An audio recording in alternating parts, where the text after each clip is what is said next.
Hi students, welcome to Sai Priya's English. இந்த வீடியோவில் நம்ம 9th standard Unit-4 prose 17 oranges அந்த லெசன் நம்ம பார்க்க போகிறோம். இதை எழுதினவர் bill Norton. About the author, William John Francis Norton, known as Bill Norton. அவரோட பேர் வந்து வில்லியம் ஜான் ஃப்ரான்சிஸ் நார்டன். அவர் வந்து ஐரிஷ் நாட்டில் பிறந்தவர். Was an Irish born British playwright and author. He worked as a weaver, coal bagger and lorry driver before he started writing. His preferred environment was working class society, which is reflected in much of his work. He wrote many novels, short stories, plays and children's books. He is best known for the play Alfie. His 1977 children's novel My Pal Spagger is an account of his childhood in 1920s Bolton. இவர் Irish நாட்டில் பிறந்தவர். பிரிட்டானிய நாடக ஆசிரியர் மற்றும் கதை எழுத்தாளர். இவர் துவங்கிறதுக்கு முன்னால் அவருடைய என்னவாக இருந்தாருன்னா நெசவாளியாக இருந்தார், நிலக்கரி தூக்குபவராக இருந்தார், லாரி டிரைவராக கூட ஒர்க் பண்ணியிருக்காரு. இவர் வாழ விரும்பும் சூழ்நிலை வந்து உழைக்கும் வர்க்கம் வாழுகிற இடமா இருக்கிறதுனால இவருடைய கதைகளில் நிறைய அந்த ஒர்க்கிங் எக்ஸ்பீரியன்ஸ் இருக்கும். அவர் வந்து பல நாவல்களையும் சிறுகதைகளும் நாடகங்கள் குழந்தைகள் புத்தகங்கள் எல்லாமே எழுதியிருக்கிறாரு. அவருடைய மிகச்சிறந்த படைப்பு அப்படின்னு பார்த்தீங்கன்னா ஆல்ஃபி அப்படிங்கிற நாடகம். அண்டு இவர் வெளியிட்ட குழந்தைகள் நாவல் வந்து மை பால் ஸ்பேகர் அப்படிங்கிற புக்கு வந்து 1920s இவருடைய சிறு வயது வாழ்வை, அது சைல்ட்ஹுட் லைஃப்பை வந்து பிரதிபலிப்பதாக இருந்திருக்கு. ஸோ இந்த லெசன் ஸ்டார்டிங்கில் வார்ம் அப் செஷனில் கொஷின்ஸ் கொடுத்துருக்காங்க. Share with your classmates. Imagine your cat while sneakily eating something without your parents' permission. What would be your reaction at that moment? How would you manage that situation? So உங்களோட class friends கூட share பண்ணிக்கோங்க. உங்கள் பேரண்ட்ஸுக்கு தெரியாமல் ஏதாவது நீங்கள் திருட்டுத்தனமாக எடுத்து சாப்பிட்ருக்கீங்களா, அந்த மாதிரி ஒரு சூழ்நிலையை கற்பனை செஞ்சு பாருங்கள். அந்த நேரத்தில் உங்களோட ஆக்ஷன் எப்படி இருக்கும், அந்த சுச்சுவேஷனை நீங்கள் எப்படி சமாளிப்பீங்க அப்படின்னு சொல்லி ஜாலியாக ஒரு கொஷின்ஸ் கேட்டு மோட்டிவேஷனாக இந்த ஸ்டோரி ஸ்டார்ட் பண்ணுறாரு. வார்ம் அப் செஷனில் கொடுத்துருக்காங்க. In the story 17 Oranges, let us see if the narrator is able to cleverly manage a tricky situation or not. So இந்த 17 ஆரஞ்சஸ் அப்படிங்கிறது 17 ஆரஞ்சு பழங்கள். அதாவது இந்த கதையில் சொல்கிறவர் என்ன சொல்கிறாருன்னா, ஒரு இக்கட்டான சூழ்நிலையில் எப்படி புத்திசாலித்தனமாக சமாளிக்க முடிஞ்சுதா அப்படிங்கிறத தான் இந்த ஸ்டோரியில் நம்ம பார்க்க போகிறோம் அப்படின்னு சொல்கிறாங்க. Oranges. I was fond of them. I used to eat them all day and every day. But one day a policeman found 17 oranges hidden away in my pockets. He locked me up and I have never eaten an orange again. Orange பழங்கள் எனக்கு ரொம்ப மிகவும் பிடிக்கும். எல்லா நாளும் எந்த நேரத்தில் இருந்தாலும் நான் சாப்பிட்டுட்டே இருப்பேன். ஆனால் ஒரு நாள் என்னாச்சு, ஒரு காவலர் என்னுடைய சட்டப்பையில் நான் மறைச்சி வச்சுருந்த 17 ஆரஞ்சு பழங்களை அவர் கண்டுபிடிச்சி எடுத்துட்டாரு. என்னை ஒரு அறையில் பூட்டி வச்சுட்டாரு. அதுக்கப்புறம் ஒரு நாள் கூட நான் அந்த ஆரஞ்சை நான் சாப்பிட்டதில்லை அப்படின்னு சொல்கிறாரு. ஏன்னா இதுக்கு பின்னால் ஒரு பெரிய கதை இருக்குது அப்படின்னு சொல்கிறாரு. I want to tell you the story. I was driving a little pony cart for the Swift delivery company and I often went in and out of the docks. I was not really a thief, but I usually left the docks with something under my apron. I had made the apron myself and it was a big one. When there was a banana boat in the docks, I drove my little cart beside it. Sometimes bunches of bananas fell to the ground. Often my friends kicked a bunch to me from the boat. I always picked up the bananas quickly and hid them under my apron. Then I spent the rest of the day eating bananas. I like bananas, but I like oranges best of all. I only took things when I found them. But some people planned a theft very carefully. Clem Jones was a careful planner. Let me tell you about Clem. So author வந்து அவர் ஒரு கதை சொல்கிறாரு. என்ன சொல்கிறாருன்னா, அவர் வந்து Swift delivery company அப்படிங்கிற கம்பெனிக்காக ஒரு சின்ன குதிரை வண்டியை ஓட்டிகிட்ருக்காரு. அப்போது நான் சின்ன சரக்கு கப்பல்லாம் வரும் இல்லையா, அதெல்லாம் ஏற்று இறக்கும் கப்பல் தளத்துக்கு உள்ளேயும் வெளியும் அந்த வண்டியை ஓட்டிகிட்டு வரணும். உண்மையிலே நான் திருடன் இல்லை, ஆனால் கப்பல் தளத்திலேருந்து வெளியே வரும்போது ஏதாவது ஒன்று என் மேல் சட்டைக்கு அடியில் வச்சு எடுத்துகிட்டு வந்துடுவேன் அப்படின்னு சொல்கிறாரு. அந்த மேல் சட்டை, அதாவது ஆப்ரன் வந்து அவரே தைச்சதுனால அது ரொம்ப பெருசாக இருந்தது. இப்போ வாழைப்பழம் ஏற்றி வரும் படகு வந்துச்சுன்னா உடனே அந்த வண்டியை வந்து அதுக்கு பக்கத்தில் நான் ஓட்டிகிட்டு போவேன்.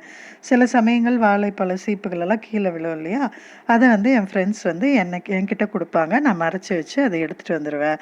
அதுக்கப்புறம் நான் அதை ஃபுல்லாக அன்னைக்கு சாப்பிட்டு முடிச்சிருவேன். இது எல்லாத்தையும் விடவே எனக்கு ஆரஞ்சு பழங்கள் தான் ரொம்ப பிடிக்கும். ஆனால் நான் வந்து பர்பஸாக திருடணுங்கிறத அப்படி நினச்சி எடுக்க மாட்டேன். சிலர் வந்து ரொம்ப ஜாக்கிரதையாக திட்டமிட்டு திருடுவாங்க. கிளெம் ஜோன்ஸ் வந்து ரொம்ப ஜாக்கிரதையாக திட்டமிட்டு திருடுறதுல பயங்கரமான கில்லாடி அவன். நான் இப்போ வந்து கிளெம் பற்றி நான் சொல்கிறேன் அப்படின்னு சொல்கிறார். One day, Clem was coming out of the docks. He was carrying a box. "What have you got in here?" asked Pongo, the policeman. "A cat," replied Clem. "Please don't make me open the box. The cat will run away." So ஒரு நாள் இந்த படகு தளத்திலிருந்து வெளியே Clem வந்துட்டு இருந்தான். அவன் ஒரு பெட்டியை தூக்கிட்டு வந்துட்டு இருந்தான். அப்போ அந்த போங்கோங்கிற இவர் இப்போ போலீஸ்மேன் கேட்குறாரு, "பெட்டிக்குள்ளே நீ என்ன வச்சுருக்க?" அப்படின்னு கேட்குறாரு. அதுக்கு கிளெம் சொல்கிறான், "அதுக்குள்ளே பூனை இருக்குது" அப்படின்னு சொல்கிறான். "தயவு செஞ்சு பெட்டியை மட்டும் திறக்கிறதுக்கு சொல்லிடாதீங்க, பூனை ஓடி போயிடும்" அப்படின்னு சொல்கிறான். "A cat?" Pongo said. "I don't believe you. Open the box." "But the cat will run away," Clem said again. பூனை வச்சுருக்கியா? நான் உன்னை நம்ப மாட்டேன். பெட்டியை தர, நான் பார்க்குறேன். ஆனால் பூனை ஓடிருமே அப்படின்னு கிளெம் சொல்கிறான். "There is not a cat in the box," replied Pongo. "Open it up." Clem got very angry, but finally opened his box. Out jumped a sheep's cat. The cat ran back into the docks. Clem ran after the cat. He was shouting angrily. "பெட்டிக்குள்ளே பூனை இல்லை, அதை திறந்து காட்டு அப்படின்னு சொல்லி Bongo சொல்கிறாரு. Clem ரொம்ப கோவம் ஆயிடுறான். அப்புறம் பெட்டியை திறந்தா ஒரு கப்பல் பூனை அதிலிருந்து துள்ளி குதிச்சு வெளியே போகுது. அப்போ மீண்டும் கப்பல் தளத்துக்குள்ளேயே போயிடுது. இப்போ கிளெம் வந்து அந்த பூனையை பின்னாலேயே துரத்திட்டு ஓடுறான். ஸோ கோவமாக கத்திக்கிட்டே போகிறான். 2 minutes later, Clem came back with the same box. He was holding the lid down tightly. Pongo laughed at him and Clem looked at him furiously. Clem looked angry all the way home. Then he smiled. He opened the box in the kitchen and took out a large Dutch cheese. So 2 நிமிஷத்துக்கு அப்புறம் அதே பெட்டியோட Clem மறுபடியும் வரான். பெட்டியோட அந்த மூடியை வந்து நல்லா அழுத்தி பிடிச்சிட்ருக்கான். அப்போ போங்க அவனை பார்த்து சிரிக்கிறாரு. கிளெம் கோவத்தோடு அவரை பார்க்குறான். வீடு வர வரைக்கும் கோவத்தோடு தான் இருந்தான். ஆனால் அதுக்கப்புறம் சிரிக்க ஆரம்பிச்சிட்டான். அப்புறம் கிச்சனுக்குள்ளே போய் அந்த பெட்டியை திறந்தா அதுக்குள்ளே என்ன இருந்தது? ஒரு டச்சு நாட்டு பாலாடை கட்டி சீஸ் ஒன்று எடுத்து அதில் மறைச்சி எடுத்துகிட்டு வந்திருந்தான். That was Clem's story, but I was not so lucky. Pongo the policeman caught me red-handed because my apron string broke. He noticed that my trouser pockets were somewhat bulging. So இது வந்து கிளெம்மோட கதை. ஆனால் நான் அது மாதிரி அதிர்ஷ்டக்காரன் இல்லை. காவலர் போங்கோ என்ன பண்ணுறாரு, என்னுடைய மேற்சட்டை ஆப்ரனோட அந்த ரோப் வந்து அறுந்து போனதுனால என்னை கையும் களவுமா பிடிச்சிட்டாரு. என்னுடைய கால் சட்டை பை சற்று உப்பி இருந்தது, அதாவது சம்வாட் பல்ஜிங். அதனால் அவர் நல்லா கவனிச்சிட்டாரு, வேணுமோ எடுத்துகிட்டு போகிறான் அப்படின்னு சொல்லிட்டு. "Hey, wait a minute," Pongo shouted. He caught me by the collar, took me into the cabin nearby and looked into my pockets. And there were 17 oranges. Pongo counted them and placed them carefully on the table. கொஞ்சம் நில்லு அப்படின்னு சொல்லி Bongo கத்துறாரு. அவனோட சட்டை காலரை பிடிச்சு அவரோட அறைக்கு கூட்டிகிட்டு போகிறாரு. சட்டைப்பையெல்லாம் சோதனை பண்ணும்போது அதுக்குள்ளே என்ன இருக்குது? 17 ஆரஞ்சு பழம் இருக்குது. ஸோ பொங்கோ வந்து அவற்றை எனக்கு கவனமாக எண்ணி அதை மேஜை மேலே எடுத்து வைக்கிறாரு. "Too many people are stealing from the dogs," Pongo said. "You have stolen these oranges and concealed them in your pocket. Have you anything to say?" நிறைய மக்கள் இது மாதிரி கப்பல் தளத்திலிருந்து திருடுறாங்க. நீ இந்த ஆரஞ்சு பழத்தை உன் சட்டையில் மறைச்சி வச்சு எடுத்துகிட்டு வந்திருக்க, ஏதாவது சொல்ல விரும்புகிறியா அப்படின்னு கேட்குறாரு. "I said nothing. I was very frightened. But I kept quiet. I had read a lot of detective stories to make the mistake of blabbing. Anything you say may be used as an evidence against you. I knew that the best plan was to say nothing." So நான் ஒன்றுமே சொல்லலை. நான் ரொம்ப பயந்து போயிருந்தேன். இருந்தாலும் ரொம்ப சைலண்ட்டாக இருந்தேன். ஏதாவது வளர்னா துப்பறியும் கதையெல்லாம் நான் நிறைய படிச்சிருக்கேன்.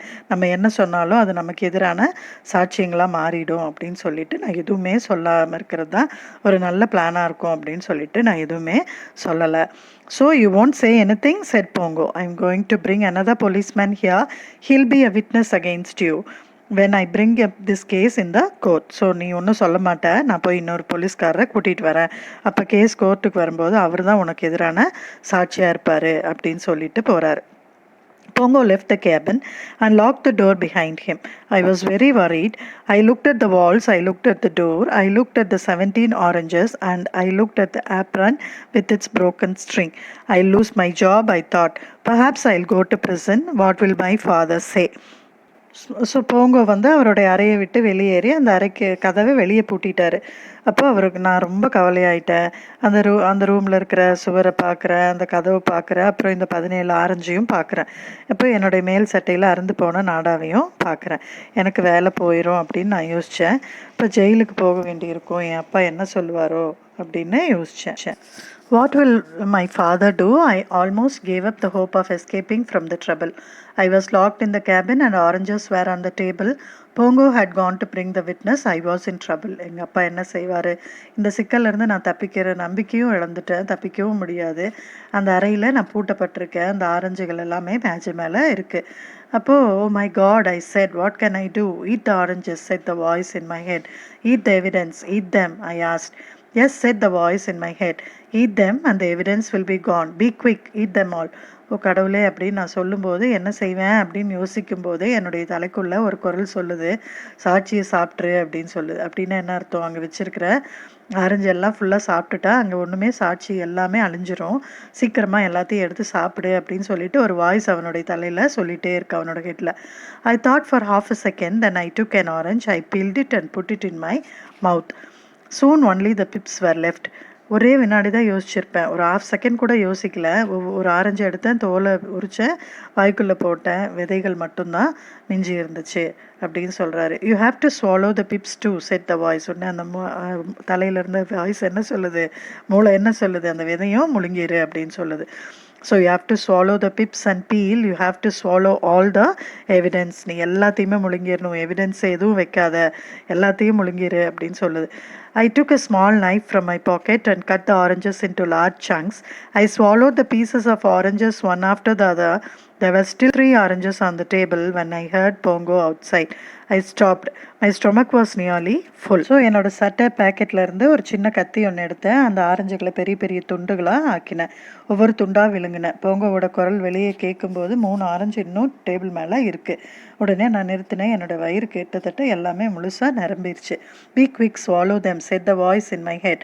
I was lucky. Pongo and the other policeman had seen some carts at the dog gate. They went and talked to the drivers. This gave me a few more minutes. So சீக்கிரம் அவற்றையும் விழுங்கு அப்படின்னு சொல்லி அந்த குரல் சொல்லுது. நான் அதிர்ஷ்டக்காரன். போங்கோவும் இன்னொரு போலீஸ்மேனும் அந்த சில வண்டிகள் கப்பல் தளத்து வாயில் நிற்கிறத பார்த்துட்டு அந்த டிரைவர்கிட்ட பேச போயிட்டாங்க. அந்த சில நிமிடங்களும் எனக்கு கிடைச்சிது. I must swallow all the oranges, I thought. Only 3 left. I swallowed the first one. And then the second one. So எல்லா ஆரஞ்சிலும் நான் விழுங்கணும் அப்படின்னு நினச்சிட்டு 3 மட்டும்தான் மீதி இருக்குது. முதல் ஆரஞ்சு விழுங்கினேன், அதுக்கப்புறம் ரெண்டாவதையும் விழுங்கிட்டேன். Suddenly the door began to open. I went through a great deal of struggle and finally managed to finish off the last piece of last orange. Pongo and the policeman walked in. So திடீர்னு கதவு திறந்தது. நான் ரொம்ப பெரிய போராட்டத்துக்கு உள்ளான கடைசி ஆரஞ்சினுடைய கடைசி துண்டை ஒரு வழியாக சமாளித்து சாப்பிட்டு முடிச்சிட்டேன். அந்த டைமில் போங்கோவும் அந்த இன்னொரு போலீஸ்மேன் 2 பேரும் உள்ளே வந்தாங்க. இவன் தான் திருடன் அப்படின்னு சொல்லிட்டு போங்கோ சொல்கிறாரு. This is the thief, Pongo said. I caught him with his pockets full of oranges. இவன் சட்டப்பை முழுசாக ஆரஞ்சு நிறைய வச்சுட்டு இருந்தான், அப்படி தான் கையும் களவுமா நான் பிடிச்சேன்னு சொல்கிறாரு. Then Pongo looked at the table at first and he could not figure out what had happened. Where are the oranges? I can smell them, said the other policeman. அப்போ போங்கோ வந்து டேபிளை பார்க்குறாரு. அதில் ஒன்றுமே அவரால் யூகிக்க முடியல. இங்கேருந்து ஆரஞ்சு பழம்லாம் எங்கே போச்சு, ஸ்மெல் மட்டும் வருதே அப்படின்னு சொல்லிட்டு இன்னொரு போலீஸ்காரர் சொல்கிறாரு. I said nothing. Pongo looked everywhere for the oranges. He looked in my pockets. He looked in my apron, but he did not find one orange. நான் எதுவுமே சொல்லலை. போங்கோ எல்லா இடத்துலையும் தேடுறாரு ஆரஞ்சை. என்னுடைய பாக்கெட்டில் பார்க்குறாரு. அவரால் ஒரு ஆரஞ்சு கூட கண்டுபிடிக்க முடியல. Finally, Pongo understood what had happened, but it was very difficult to believe. 17 oranges, he said. 17 big oranges. How did you eat them all? So கடைசியாக போங்கோ என்ன நடந்திருக்குங்கிறத புரிஞ்சுக்கிட்டாரு. அப்புறம் நம்புறதுக்கு ரொம்ப கஷ்டமாக இருந்தது அவருக்கு. 17 ஆரஞ்சு எவ்வளோ பெருசாக இருந்தது, எல்லாத்தையும் நீயே எப்படி சாப்பிட்ட அப்படின்னு கேட்குறாரு. I said nothing. Pongo was not able to send me to prison. There was no evidence. Pongo became angry and shouted at me. But I did not say a word. In the end, he had to left me let me go.